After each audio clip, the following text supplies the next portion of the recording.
She found a necklace in his car. The problem was, it wasn't hers. Love doesn't end when you want it to. I found it on a Tuesday, wedged between the passenger seat and the center console of his Accord, a thin gold chain with a small pendant, an initial I didn't recognize. The letter M. My name is Sarah. His is David. We knew no one whose life required a necklace like that. Delicate and deliberate. The kind of thing you don't lose by accident because you check for it, because it matters. The car still smelled like the air freshener he'd replaced 2 days before. Black ice, the scent he always chose. The receipt was still on the dashboard. Tuesday, 4 p.m. I'd been looking for my sunglasses. I wasn't looking for proof. This isn't fiction. This is how love disappears, one small truth at a time. We'd been married for 6 years. We had a house with a blue door and a mortgage that felt manageable until it didn't. We had routines. Saturday mornings at the farmer's market, his coffee black, mine with too much cream. Dinner most nights at 7, sometimes earlier if he left work on time, which wasn't often anymore. We had a life that looked, from the outside, like other lives. Steady, predictable, safe. He worked in finance, something about risk assessment that he tried to explain to me once over wine, and I'd smiled and nodded because the details blurred, and what mattered was that he was good at it, that he came home tired but satisfied most days. He'd started leaving earlier in the mornings around March, coming home later. He said the quarterly reports were brutal this year, that his manager was pushing for more visibility, more client dinners, more proof of value. I worked from home 3 days a week, teaching art to middle schoolers through a screen, trying to convince 13-year-olds that watercolors weren't boring. The other 2 days, I drove to the school, 30 minutes through traffic that made me grip the wheel too tight. I liked the quiet of Wednesdays at home, the house to myself, the sound of the dishwasher running through its cycle, the particular silence of a space you've made yours. We were trying for a baby, not aggressively, no calendars, no apps, no clinical precision, but trying in the way people do when they've been married long enough that it feels like the next logical paragraph in a story already being written. He'd started taking vitamins. I'd stopped drinking wine during the week. We had sex on Sundays, sometimes Thursdays. It felt like maintenance, but I told myself that was normal. That passion was a young person's game, and we'd aged into something more durable. In retrospect, durable was the wrong word. Habitual, maybe. Automated. But I didn't see it then. I saw the blue door and the farmer's market coffee and the way he still kissed my forehead when he left in the mornings. And I thought, this is what happiness looks like when you've been married long enough to stop performing it. The necklace was cold in my hand. The initial M caught the afternoon light coming through the windshield, and I stood there in our driveway, the one we'd repaved last summer because tree roots had started cracking the concrete, and felt my heartbeat skip, then recover, then skip again like a needle on a damaged record. There were explanations. There had to be. A colleague, a gift he was planning for someone's birthday, a lost item he was holding on to, meaning to return. His sister was named Melissa. His cousin was Marie. The letter M could mean anything. It could mean nothing. I put the necklace in my pocket. I didn't ask him about it that night. He came home at 8:15, loosened his tie in the hallway, kissed my cheek with lips that tasted like coffee gone cold. We ate leftover pasta at the kitchen island, and he told me about a presentation that went well, about a client who finally signed, about office politics I stopped trying to follow 2 years ago. I made the right sounds. That's great, honey. And she said that. And I touched the necklace in my pocket twice without meaning to. He did the dishes. I dried. We moved around the kitchen the way married people do, synchronized by years of shared space. He hummed something under his breath. I don't remember what. Later, I would try to remember, would lie awake reconstructing that evening for clues I'd missed. But all I could recall was the humming, tuneless, and content. We went to bed at 11. He fell asleep first. He always did. I lay there in the dark and thought about gold catching light. The next morning, I put the necklace in the drawer of my nightstand, beneath insurance documents and old birthday cards I'd never thrown away. I told myself I would forget about it. I told myself it meant nothing, that marriage was trust, that 6 years together had bought me more than one unexplained object in a car we shared. But I started noticing things.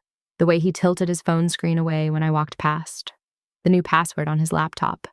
I'd caught a glimpse of him typing it, his fingers moving in a pattern I didn't recognize. The cologne that smelled different, sharper, more deliberate than his usual. He said it was a gift from a client. I asked which one. He said he couldn't remember, that it had been a corporate thing, a holiday basket last December that he'd only just opened. It was April. He started working late more often. Monday, Wednesday, Thursday, sometimes Friday. Client dinners, he said. Networking. The industry was shifting, and visibility mattered now more than ever. I wanted to believe him. Part of me did believe him, but another part, a part I didn't like, didn't recognize, started keeping track. I found another receipt in his jacket pocket when I took it to the dry cleaner. Dinner for two at a restaurant downtown I'd never heard of. The date was 3 weeks ago, a Thursday. He'd told me he'd eaten at his desk that night, working through a deadline. The receipt said otherwise. 2 entrees, 1 bottle of wine, a shared dessert. The total was $163 before tip. I put the receipt back where I found it. I told myself there were explanations. Work dinners didn't always involve the whole team. Sometimes it was just 2 people. Sometimes you shared dessert because it was easier than ordering 2. Sometimes you lied about working late because you didn't want your wife to worry about money being spent on expensive meals that might not even close the deal. I told myself a lot of things. By May, I was checking his phone while he showered. I hated myself for it. Hated the way my hands shook, the way I listened for the water to stop, the sharp spike of panic when I couldn't guess his new passcode. He'd changed it from our anniversary. I tried his birthday, my birthday, the date we bought the house. Nothing. I gave up before the water stopped running, and when he came out with a towel around his waist, steam following him into the bedroom, I was pretending to read. "You okay?" he asked. "Fine," I said. "Tired." He kissed the top of my head. His skin smelled like my soap, the lavender one I'd bought because it was supposed to help you sleep. It didn't. On a Saturday in late May, we went to the farmer's market like always. He bought coffee, black. I bought coffee with too much cream. We walked past the flower stalls and the vegetable stands and the woman who sold honey from her own hives. He held my hand. His palm was warm and familiar, and I thought, maybe I'm wrong. Maybe I'm inventing problems because we've been happy too long and I don't know how to trust it. Then his phone buzzed. He checked it. His expression didn't change, but his hand tightened slightly on mine before letting go to type a response. "Work?" I asked. "Yeah," he said. "Just a quick thing." He typed for 30 seconds. The message was long. When he was done, he slipped the phone back into his pocket and smiled at me, easy and practiced and perfect. "Should we get those tomatoes you like?" We got the tomatoes. We went home. We made lunch together, and he chopped vegetables while I toasted bread, and we moved around the kitchen the way we always had. And I felt like I was watching us from somewhere far away, like I was an audience member at a play I'd already seen. That night, I went back to the drawer in my nightstand and took out the necklace. The initial M seemed smaller than I remembered. Cheaper, maybe. Or just ordinary. I held it up to the light and watched the gold turn bronze in the shadows, and I thought about how easy it would be to ask. To simply hold it up across the dinner table and say, "I found this in your car. What is it?" But I didn't. Because asking meant confirming, and confirming meant deciding, and deciding meant everything that came after. The conversations, the choices, the dismantling of the life we'd built, with the blue door and the farmer's market coffee and the routines that had felt, until now, like the foundation of something durable. I put the necklace back in the drawer. I didn't sleep. The unraveling was quieter than I expected. There was no screaming, no throwing of objects, no dramatic confrontations in the rain. There was just the slow accumulation of evidence, each piece small enough to ignore but impossible to forget. A charge on the credit card for a hotel in the city. He said it was for a work event that ran late, that it was easier to stay over than drive home. I checked the date. It was a Wednesday. We'd had sex that Sunday. The math didn't comfort me. A new shirt in his closet, pale blue with mother-of-pearl buttons, more expensive than anything he usually bought. He said he'd had it for months, that I just hadn't noticed. Maybe I hadn't. Maybe I'd stopped looking. The scent of perfume on his collar one Thursday evening, faint but unmistakable. Floral, sweet, nothing like what I wore. When I asked about it, he frowned, sniffed his own shoulder, and said he couldn't smell anything. Maybe it was from the dry cleaner. Maybe they used a new detergent. I started doing laundry differently, checking pockets, reading labels, searching for proof. I hated who I was becoming, but I couldn't stop. In June, I drove past his office on a Thursday evening. I told myself I was running errands, that I just happened to be in the area, that I wasn't following him. His car was in the parking lot. The building was mostly dark. I sat in my car across the street and waited. He came out at 8:30. He wasn't alone. She was younger than me, mid-20s maybe. Dark hair pulled back in a ponytail. She wore a dress I would have chosen 10 years ago, before I learned that comfort mattered more than looking pretty for a job that happened mostly on a computer screen. She was laughing at something he said. He held the door for her. They walked to his car together. I watched him unlock the passenger door first. She got in. He walked around to the driver's side. The interior light came on, then went off. They sat there for 3 minutes. I counted. And then he started the engine and pulled out of the parking lot. I followed them. I don't know what I expected. Maybe I wanted confirmation. Maybe I wanted to be wrong. Maybe I just needed to see the shape of the truth so I could finally understand what I was fighting against. He drove to a restaurant I'd never been to, one with soft lighting and valet parking. They went inside together. He put his hand on the small of her back as they walked through the door. I sat in my car in the parking lot across the street until they came out 2 hours later. They stood on the sidewalk, talking. She touched his arm. He smiled. Not the smile he gave me anymore. The polite one, the tired one, the one that said he loved me out of habit. This was different. Alive, present. The way he used to smile at me when we were 23 and stupid and convinced we'd invented something no one else had ever felt. He leaned in. She turned her face up toward his. I started my car before I saw them kiss. I drove home and sat in our driveway for 20 minutes, staring at the blue door we'd chosen together because it reminded him of his childhood home in Connecticut and reminded me of the ocean I grew up near. The paint was starting to chip near the handle. I'd noticed it last week and meant to tell him. We were supposed to repaint this summer. We'd already picked out the color, the same blue, just fresher. I went inside. The house was too quiet. I turned on the kitchen light and stood at the counter where we'd eaten breakfast that morning, where he'd kissed my forehead and said, "See you tonight, babe," like it was a promise he intended to keep. The necklace was still in my nightstand drawer. I took it out and held it in my palm, and the weight of it felt like proof, felt like ending, felt like a question I'd been too afraid to ask for 3 months. When he came home at 11:15, I was sitting at the kitchen table with the necklace in front of me, catching the overhead light the way it had caught the afternoon sun in his car. He stopped in the doorway. "Sarah." His voice was careful, neutral. The voice you use when you're trying to assess the damage before deciding how to respond. I didn't say anything. I just looked at him and waited. He came closer, slowly, like I was something fragile that might break if he moved too fast. Maybe I was. He sat down across from me. The necklace lay between us on the table, a small gold constellation of everything we weren't saying. "It's not what you think," he said finally. I laughed. I couldn't help it. The sound came out sharp and wrong. "What do I think?" I asked. He reached for my hand. I pulled it back.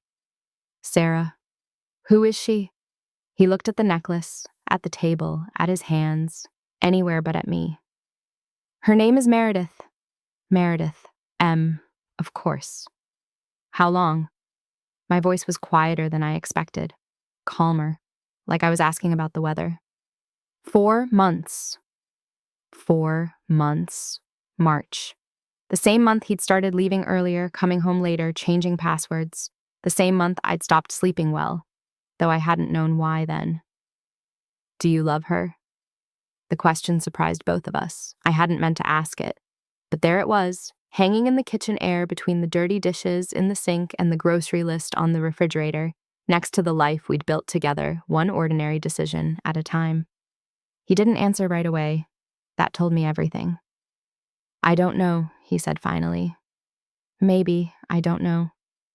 But you don't love me anymore." It wasn't a question. He heard it anyway. "I do love you," he said. "Sarah, I do. Just what?" "I don't know how to explain it." "Try." He was quiet for a long time. Outside, a car drove past. The neighbor's dog barked twice and stopped. The refrigerator hummed its familiar song. "We got comfortable," he said. "We stopped trying. We became roommates who have sex sometimes and share a mortgage and go through the motions. And I know that's normal. I know that's what happens when you've been together this long, but He stopped, started again. I felt like I was disappearing, like you looked at me and saw someone you used to be excited about. And then I met her, and she listened when I talked, and she laughed at things I said, and I felt like I was 25 again, like I still had the capacity to be interesting to someone. So this is my fault. No, that's not what I'm saying. Then what are you saying? I'm saying I fucked up. I'm saying I was lonely and selfish and weak. I'm saying I convinced myself it didn't count as cheating if I still came home to you every night. I'm saying I don't know how to fix this. I looked at him, really looked at him. His eyes were tired. His shoulders slumped forward. He looked older than he had in the morning. Or maybe I just stopped seeing him clearly and was only now noticing how much time had passed. I saw you tonight, I said. At the restaurant. I followed you. He closed his eyes. Did you kiss her? Sarah, did you kiss her? Yes. The word sat between us like something physical. I could almost see it, dark and immovable. Have you slept with her? He didn't answer. He didn't need to. I stood up. My legs felt strange, like they belonged to someone else. I picked up the necklace and held it out to him. Give this back to her, I said. Tell her she should be more careful with her things. He didn't take it, so I put it on the table in front of him and walked out of the kitchen, down the hallway, into our bedroom. Our bedroom, the place where we'd slept beside each other for 6 years, where we'd had lazy Sunday mornings and quick Thursday nights, and all the ordinary intimacies that married people accumulate like interest. I didn't cry. I didn't scream. I just lay down on my side of the bed and stared at the ceiling and listened to him moving around the kitchen, the sound of the chair being pushed back, the faucet running, his footsteps approaching and then stopping outside the bedroom door. He didn't come in. After a while, I heard the front door open and close. The car started, pulled out of the driveway, disappeared down the street. I fell asleep with my clothes on and woke up at 3 a.m. to an empty house. The fallout was a series of small adjustments, each one manageable on its own, but collectively proof that nothing would ever be the same. He came back the next morning. We didn't speak. He moved through the house collecting things, a few shirts, his laptop, the vitamins he'd been taking. I watched from the bedroom doorway. He saw me but didn't stop, didn't try to explain. When he was done, he stood in the hallway with a duffel bag over his shoulder and looked at me the way you look at someone you used to know well. I'm staying at Mark's for now, he said. We should probably talk to a lawyer. I nodded. He left. I didn't move from the doorway for a long time. The house felt different after that. Larger, emptier. The silence had a particular quality to it, like the air after a storm when everything is too still and you're not sure if it's over or just pausing to gather strength. I went to work on Monday and taught a lesson about perspective to 13-year-olds who didn't care. I came home and made dinner for one. His coffee mug was still in the cabinet. I left it there. We texted about logistics, the mortgage, the credit cards, the shared accounts that would need to be separated. Everything was civil, polite. We were very good at being polite. My mother called on Wednesday. I didn't tell her. I said everything was fine, that David was busy with work, that we were thinking about repainting the front door this summer. She said that sounded nice. We talked for 20 minutes about nothing important, and when I hung up, I felt more alone than I had before. I took off my wedding ring 3 weeks after he left. Not because I wanted to, but because it felt dishonest to keep wearing it. I put it in the drawer with the necklace I'd returned to the table that night, the one he'd left there when he packed his things. I'd meant to throw it away. I didn't. Friends asked questions I didn't want to answer. How's David? When's the last time you two went on vacation? Are you guys still trying for a baby? I learned to deflect. He's good, busy. We're thinking about it. Not right now, maybe next year. I became skilled at conversation that revealed nothing. But at night, alone in the house with the blue door and the mortgage that felt less manageable now, I thought about everything I'd missed. The signs I'd ignored because I didn't want to see them. The questions I'd never asked because I was afraid of the answers. The ways I'd let us become the kind of couple who went through motions instead of days, who scheduled sex like dentist appointments and called it trying. I wondered if he'd been right. If we had stopped being interesting to each other. If love was supposed to stay bright and electric, or if it was allowed to settle into something quieter, something that looked like contentment if you didn't examine it too closely. I wondered if I'd been a good wife, if I'd listened when he talked, if I'd laughed at his jokes, if I'd touched him in ways that meant I still wanted him, not just that I was fulfilling an obligation. I wondered if I could have saved us if I'd tried harder, paid more attention, been different somehow. I wondered if it mattered. The papers came in July. David had filed. The lawyer's name was printed at the top in neat black letters, and below that was a list of assets to be divided, debts to be shared, the clean mathematical dissolution of 6 years. I signed them without reading past the first page. We sold the house in August. The market was good. We made a small profit. We split it down the middle and went our separate ways. Him to an apartment downtown near his office. Me to a smaller place across town where none of the neighbors knew my name. I took the coffee maker. He took the good knives. We divided books, furniture, kitchen supplies with the careful neutrality of people who were determined not to hurt each other any more than we already had. On the last day, standing in the empty house with boxes stacked in the corner and the blue door propped open to let movers through, I found myself looking for pieces of us that might remain. A mark on the wall where we'd hung a painting, a chip in the kitchen tile from when I'd dropped a plate. Evidence that we'd existed here, that we'd built something, even if it hadn't lasted. But the house was just a house. Empty rooms with good light and fresh paint covering the years we'd lived inside them. David came by to collect the last of his things. We stood in the driveway, the one we'd repaved together, and he looked at me the way he'd looked at me that night in the kitchen, like I was someone he'd once loved, but couldn't quite remember how. "Take care of yourself, Sarah," he said. "You too." He got in his car, the same Accord where I'd found the necklace 3 months before. He started the engine, backed out of the driveway, and drove away. I stood there for a while after he left, staring at the blue door we'd never gotten around to repainting. Then I locked it for the last time and went home to a place that didn't know our history. I don't think about him as often now. Months have passed, enough that the sharp edges have worn down into something I can carry without cutting myself. I hear things occasionally, mutual friends mentioning his name, updates passed along by people who don't know we don't speak anymore. He's still with Meredith. They moved in together. They seem happy. I don't begrudge him that. I did for a while.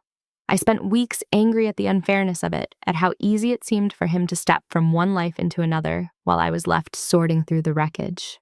But anger requires energy I don't have anymore. It requires caring in a way that's exhausting to maintain. What I feel now is something quieter. Not forgiveness. I'm not sure I've earned the right to forgive him, or that he's earned the right to be forgiven. Not bitterness either. Something else.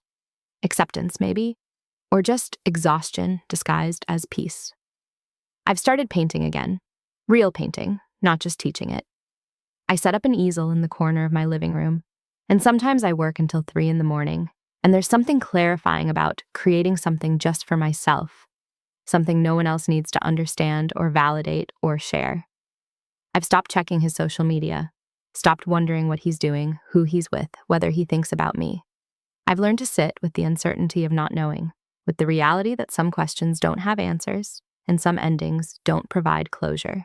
I've learned that you can love someone deeply and still not be what they need, that you can do everything right and still lose, that sometimes people drift apart, not because of cruelty or malice, but because they stopped paying attention and woke up one day to find they'd become strangers.